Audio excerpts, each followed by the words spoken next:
Nah, saya percaya sebelum saya terangkan ayat ini, bagi beberapa saudara yang belum pernah tahu ayat ini, pasti kalau ditanya orang, tadi kamu cerita, katanya kamu pulang kebaktian, terus di kebaktian itu, wah, urapannya kuat, urapannya kencang sekali. Kalau ditanya, apa yang kamu katakan dan urapan itu bentuknya kayak apa? Rata-rata jawabnya gini, karena aku merinding semua tadi itu.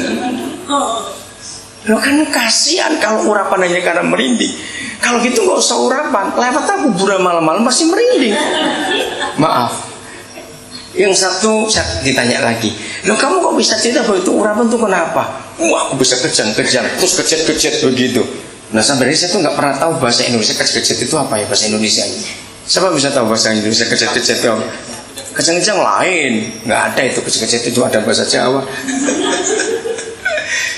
Nah, bukan itu urapan, saudara.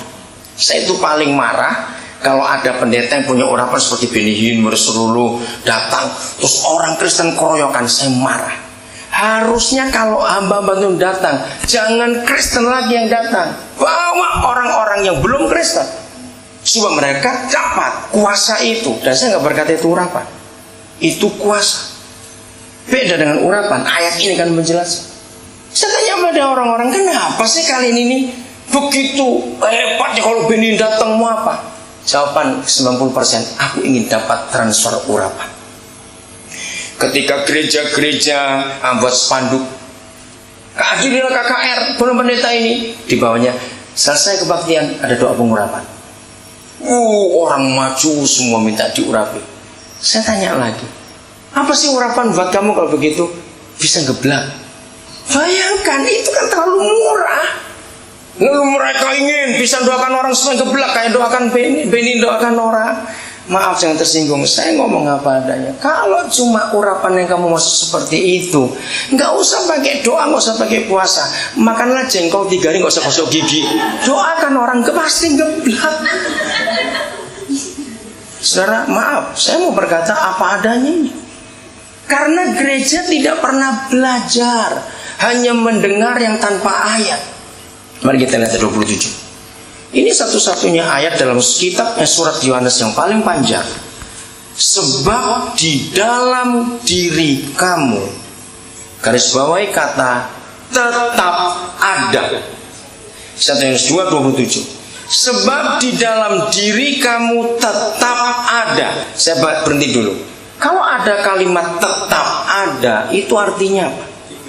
Tinggal terus menerus.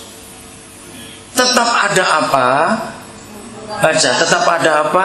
Pengurapan. Lagi sekali, bedakan dengan kuasa. Beda. Yang diberikan Tuhan kepada Benny Hinn, Merserulu, Peter Youngren, itu kuasa. Beda dengan urapan. Karena menggunakan kata yang berbeda dalam perjanjian baru. Kisah Rasul 1 ayat 8. Itulah kuasa Roh Kudus. Kamu akan terima kuasa nanti kalau Roh Kudus turun ke atas kamu. Tidak dikatakan itu pengurapan. Untuk menyembuhkan orang, buat mujizat, itu kuasa, bukan pengurapan. Yakobus 5, kalau sudah baca ayat 14-15, dikatakan kalau ada orang sakit, panggil penatua jemaat, supaya mereka mendoakan dengan olesan minyak. Nggak ada kata urapan, saudara. Pakai minyak saja. Itu beda lagi. Nah, jangan digabungkan semua, karena pengalaman beberapa hamba Tuhan. Nah, gereja salahnya di sini. Pengalaman seorang disaksikan jadi doktrin. Ada hamba Tuhan rajin doa pagi jam 4 3 bulan, langsung dapat mobil. Lalu itu dipakai. Kalau kamu mendapat mobil, doalah jam 4 pagi 3 bulan. Nah, itu jadi salah. Pengalaman itu bukan firman. Catat itu baik-baik. Paulus pernah mendoakan orang karena panik atau sibuk atau bagaimana, dia pakai sapu tangannya. Tapi itu nggak disuruh dilakukan ulang-ulang. Karena ketika Paulus melakukan itu cuma sekali saja, nggak pernah disebut lagi.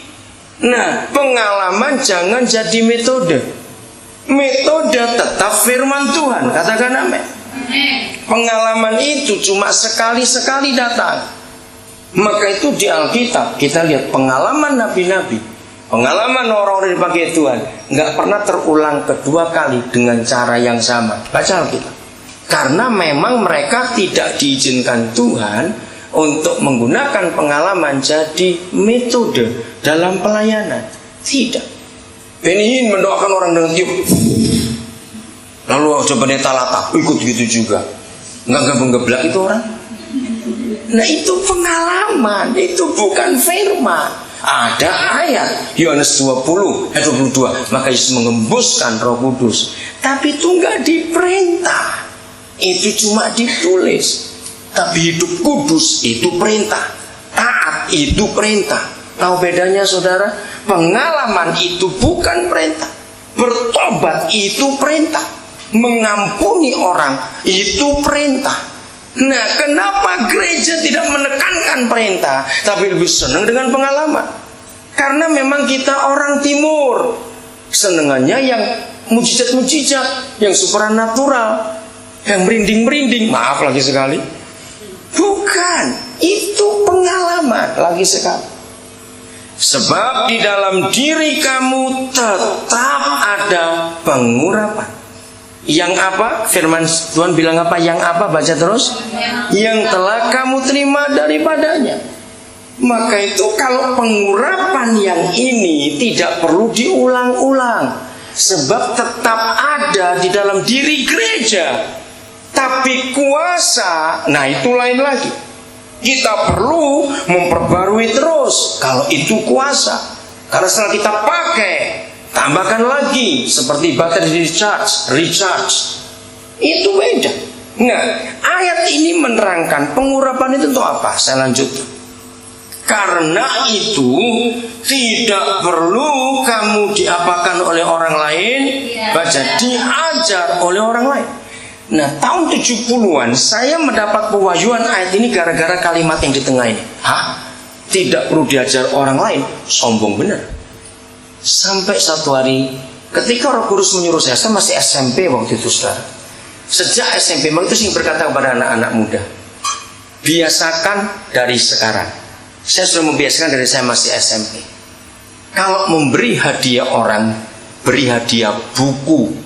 Orang Kristen yang malas baca buku, dia pasti masuk neraka. Catat itu. Lu serius? Kenapa? Alkitab itu satu-satunya buku sebagai peta yang menuju surga. Betul? Kalau saudara mau ke surga nggak baca Alkitab, pasti ke sanglah, rumah sakit, nggak akan ke surga. Nah, buku penerbit buku itu tidak mungkin nyetak buku yang nggak menarik. Kenapa? Nggak laku, betul. Nah.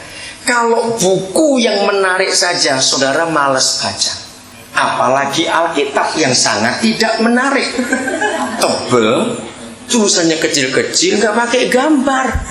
Ini buku yang paling tidak menarik, saudara. Ngerti sekarang? Jadi kalau buku yang menarik saja malas baca, nggak mungkin saudara akan baca yang satu ini. Jamin dah, jangan bohong. Jadi saya itu sudah membiasakan baca buku sejak SMP. Nah, yang Roh Kudus untuk saya waktu itu saya belum bertobat. Saya nggak tahu kenapa. Kalau saya punya uang, saya kumpulkan, saya tuh beli buku. Dan Roh Kudus nyuruh saya, maka itu koleksi saya yang sudah hilang waktu pindah-pindah rumah itu. Sayang. Jadi saya SMP SMA itu koleksi saya itu ratusan buku biografi. Saya tuh bisa begitu tertantang dengan para penemu, inventor. Buku-buku orang hebat, Alexander Graham Bell, Madame Curie, Thomas Alva Edison. Paling banyak itu versinya Thomas Alva Edison. Saya baca tentang mereka, penemu fotografi, macam-macam. Ternyata ayat ini menolong saya untuk mengerti mereka. Coba dengar. Menurut saudara, para penemu itu sekolah dulu baru menemukan teorinya, atau mereka nemukan dulu teori baru ada fakultasnya? Coba jawab. Yang mana yo? Ayo, itu jangan jelas semuanya ngomong kayak tawon aja. Ayo, mana dulu? Nemukan dulu baru belajar. Baru keluar fakultasnya. Kalau gitu betul nggak ayat ini?